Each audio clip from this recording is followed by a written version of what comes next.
ఓం మహాగణాధిపతయే నమః. ఓం గురుభ్యో నమః. ఓం శ్రీమాత్రే నమః.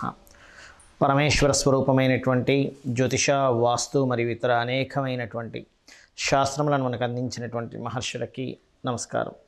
హయగ్రీవ హయగ్రీవ హయగ్రీవేతి యోవదేత్ తస్య నిస్సరతే వాణి జహ్నుకన్యా ప్రవాహవత్.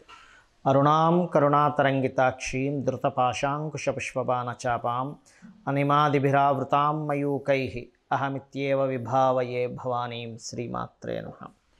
ప్రేక్షకులందరికీ కూడా ఆ లలితాంబిక అమ్మవారి యొక్క అనుగ్రహం పరిపూర్ణంగా కలగాలని మనస్ఫూర్తిగా కోరుకుంటూ మనం ఈరోజు చెప్పుకోబోయేటువంటి ఈ యొక్క జనవరి మాసంలో అసలు గ్రహస్థితి ఏ విధంగా ఉంది చూసుకున్నట్లయితే, మేషరాశిలో గురువు, అదేవిధంగా కన్యారాశిలో కేతువు యొక్క సంచారము, వృశ్చికంలో శుక్రుడు బుధుడు సంచరిస్తున్నారు, ధనస్సులో రవి మరియు కుజులు, మకరంలో శని భగవానుడు, అదేవిధంగా మీనంలో రాహువు.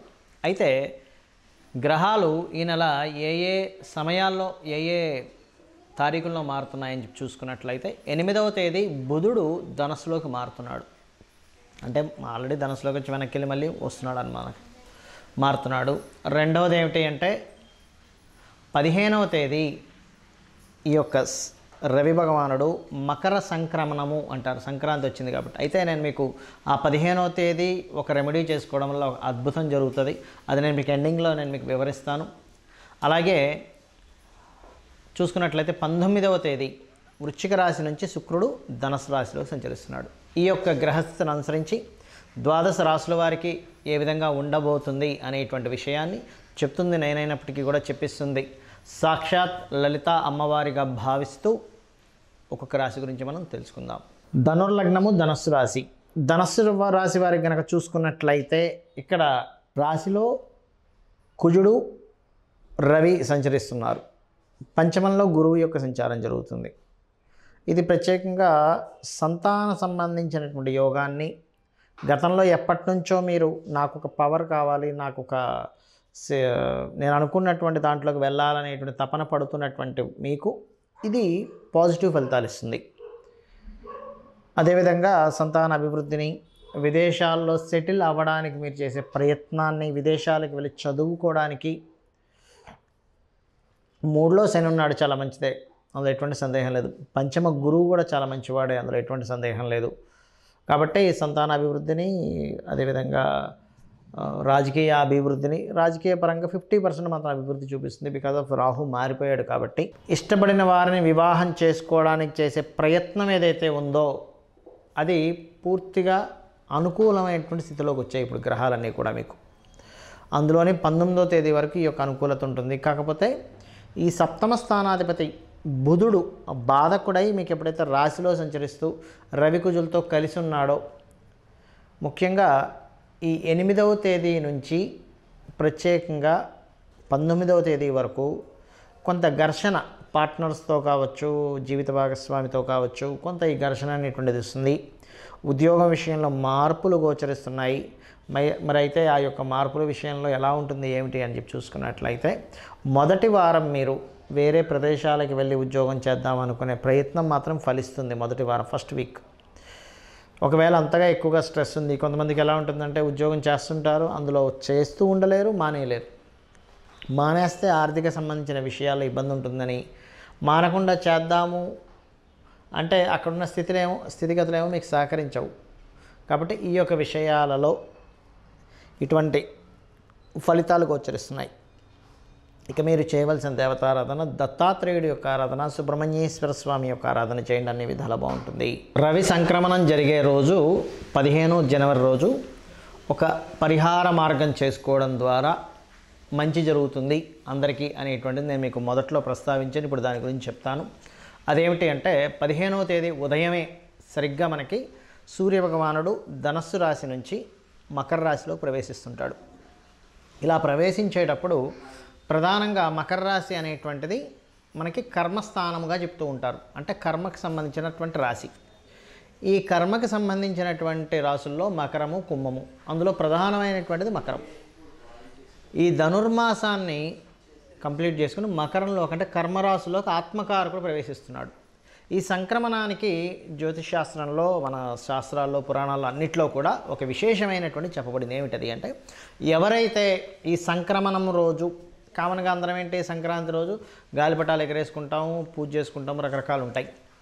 అయితే ఇక్కడ నేను చెప్పేది ఏమిటంటే, ఎవరైతే ఉదయం నిద్రలేచి చక్కగా కాలకృత్యాలు తీర్చుకొని మీ ఇష్టదైవాన్ని పూజిస్తారో, చాలామంది పూజించడం అంటే ఏముందండి అనుకుంటాం, కానీ శాస్త్రంలో పూజ అనేటువంటి దానికి అర్థం ఏం చెప్పింది, వేదం యొక్క అర్థం ఏమిటి అని చెప్పి చూసుకున్నట్లయితే, పూర్వ వైభవము ఏ కర్మ చేయడం ద్వారా జనిస్తుందో దాని పేరు పూజ అట. పూర్వ వైభవము ఏ కర్మ చేయడం ద్వారా జనిస్తుందో దాని పేరు పూజ. అంటే చూడండి, కొంతమంది అంటుంటారు, ఏమండి మేము పలానా ఒకప్పుడు అలా బ్రతికామండి, ఒకప్పుడు ఇలా బ్రతికామండి, మేము చాలా వైభవంగా ఉండేది, కానీ మరలా మేమన్నీ కోల్పోయామంటే శాస్త్రం చెప్పినటువంటిది, వేదం చెప్పినటువంటి అర్థం పూజ. ఆ పూజని సంక్రమణం రోజు కనుక చేసినట్లయితే, మీ ఇష్టదైవాన్ని పూజ చేసుకుంటారా మీ ఇష్టం, బెస్ట్ సూర్య నమస్కారాలు చేసుకోవడం అన్నిటికంటే ఉత్తమం, పితృదేవతలకు చేసుకోవడం ఇంకా అన్నిటికంటే ఉత్తమం సంక్రమణం రోజు. ఎందుకంటే రాశి సంక్రమించేటప్పుడు, అందులో ప్రత్యేకంగా మనకి 12 రాసుల్లోనే సూర్యభగవానుడు సంక్రమిస్తుంటాడు. 12 రాసుల్లో సంక్రమించేటప్పుడు చేయొచ్చు, కానీ మకరంలో సంక్రమించేటప్పుడు మరింత విశేషం. ఎందుకు అంటే కర్మ స్థానాల్లోకి సూర్యభగవానుడు వెళ్తున్నాడు కావున. అదేవిధంగా స్వయం పాకము అంటే బియ్యము, 2 రకాల కూరగాయలు, పప్పు, చింతపండు, అదేవిధంగా మిరపకాయలు, ఇట్లాంటివన్నీ కూడా ఇస్తారు, ఉప్పు, ఇవన్నీ కూడా. ఇక మరొక విషయం ఏంటంటే, సంక్రమణం రోజు ప్రత్యేకంగా ఉపవాసం ఉంటే చాలా మంచిది. ఉదయం పూట ఉండి మధ్యాహ్నం తినొచ్చు, కావాలంటే స్వీకరించవచ్చు. ఉపవాసం ఉండలేనండి, నేను చాలా ఇబ్బందిగా ఉంది, నా ఆరోగ్యం సహకరించదు అనేటువంటి దానికి శాస్త్రం చాలా స్పష్టంగా బాలులకి అంటే చిన్నపిల్లలకి, ముసలి వాళ్ళకి, అనారోగ్యంతో ఉండలేననుకునేటువంటి వారికి ఏమీ ఉపవాసం ఉండాలని చెప్పి లేదు అని చెప్పి నియమాలు చెప్తున్నాయి మన ధర్మసింధు, నిర్ణయ సింధు పుస్తకాల్లో. అయితే ప్రత్యేకంగా ఈ యొక్క సంక్రమణం జరుపుకున్నప్పుడు జరిగే ముఖ్యమైన ఫలితం ఏమిటి అంటే, జాబ్ స్టెబిలిటీ లేదు అని బాధపడుతుంటారు చూసారా, ఏమంటే నాకు ఏ ఉద్యోగంలో స్టెబిలిటీ లేదు, నా కర్మేంటి ఇలా ఉంది, నా రోజులు అసలు ఎప్పుడు మారుతాయి, నేను అసలు ఏం చేసినా కలిసి రావట్లేదు అంటూ ఉంటారు. అటువంటి వాళ్ళకి ఈ యొక్క ఆత్మకారకుడు ఎప్పుడైతే కర్మస్థానంలో ప్రవేశిస్తుంటాడో ఖచ్చితంగా వస్తుంది. అందులో ప్రత్యేకంగా జాబ్ రావట్లేదు, జాబ్ సంబంధించిన ఇబ్బంది ఉందనుకునేటువంటి వారు గుర్తుపెట్టుకోండి, ఓం శ్రీమాత శ్రీ మహారాజ్ని శ్రీమత్ సింహాసనేశ్వరి నమః అనే నామాన్ని మినిమం 1 అవర్ చేయండి. అదేవిధంగా సంపదలు లేవండి, ఫైనాన్షియల్గా బాగా ఇబ్బంది పడుతున్నాం అనుకునేటువంటి వారు ఓం సంపత్కరీ సమారూఢ సింధుర వ్రజ సేవితాయ నమః చేసుకోవచ్చు, లేదా ఓం ధర్మాధార ధనాధ్యక్ష ధనధాన్య వివర్ధిని అనే నామం కూడా చేసుకోవచ్చు.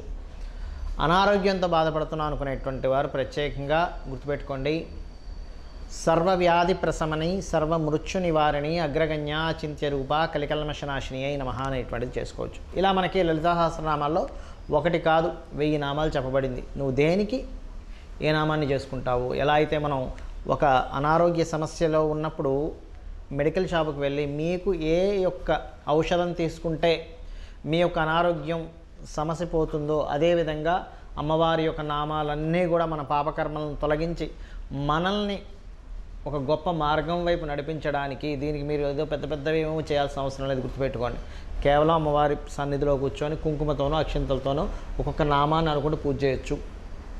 అయితే ఇక్కడ ఈ యొక్క నామస్మరణ ద్వారా సంక్రమణం రోజు ఇవి మీరు పొందవచ్చు శాస్త్రం చెబుతున్నటువంటిది.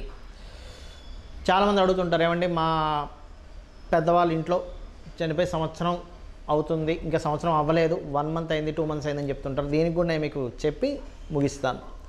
11 రోజులు మాత్రమే నియమము. 11వ రోజు తర్వాత మీరు జపాలు తపాలు కామన్గా ఇంట్లో చేసుకునే నిత్యదేవత ఆరాధన, ఆలయానికి వెళ్ళవచ్చు కూడా. అందుకే చూడండి, 11వ రోజు మనం ఆలయంలో నిద్రించమని చెప్తారు. ఎందుకు అంటే ఆ రోజు నుంచి నువ్వు ఆలయ దర్శనం చేయవచ్చు, ఇంట్లో దీపం వెలిగించవచ్చు అని చెప్తూ ఉంటారు. ఎందుకు చెప్తున్నానంటే ఈ మాట, చాలామంది పూజలు చేస్తూ మాకు ఫలితం రావట్లేదు అనడానికి కారణం ఒకటే, ఇలా తెలిసి తెలియక ఆ సంవత్సరం పాటు దీపం వెలిగించకపోవడం వల్ల నెగిటివ్ ఎనర్జీ బాగా ఫామ్ అయిపోతుంది ఇంట్లో. అప్పుడు మీరు చేసే పూజలు ఎనర్జీ సరిపోదు. ఒకటి. రెండవది, అంటూ ముట్టు శుచి ఇవి ఖచ్చితంగా పాటించాలి. ఇవి పాటించకుండా మీరు ఎన్ని పూజలు చేసినా దాని ఎనర్జీ అక్కడ సరిపోదు. గుర్తుపెట్టుకోండి. ఎందుకంటే 1 అడుగు 2 అడుగులు ముందుకు వేస్తున్నారు, 4 అడుగులు వెనక్కి వేస్తున్నారు. ఎప్పటికి చేరుకుంటారు మీరు మీ యొక్క గమ్యానికి? 4 అడుగులు వెనక్కి వేయడం అంటే మీరు చేసే పూజకి తగ్గట్టుగా మీరు ఇంట్లో పాటించట్లేదు. అంటూ ముట్టు శుచి అనేటువంటివి పాటించట్లేదు. ఇవి పాటించకుండా మీరు ఎన్ని పూజలు చేసినా 2 అడుగులు ముందుకి 2 అడుగులు వెనక్కిలాగే ఉంటుంది పరిస్థితి. కాబట్టి ఇవి పాటించండి. ఈ యొక్క 15వ తేదీ మకర సంక్రాంతి సంక్రమణం రోజు మీ యొక్క శక్తి కొద్దీ మీరు ఎంత దానం చేస్తారో దానం చేస్తూ, ఎంత గోసేవ చేస్తారో చేయగలుగుతూ, ఎంత నామస్మరణ చేస్తారో చేయగలిగి మీ యొక్క జీవితాలను ఉద్ధరించుకోవాలని, ఆ యొక్క అమ్మవారి యొక్క అనుగ్రహం మీకు పరిపూర్ణంగా కలగాలని మనస్ఫూర్తిగా కోరుకుంటూ శ్రీమాత్రే నమః.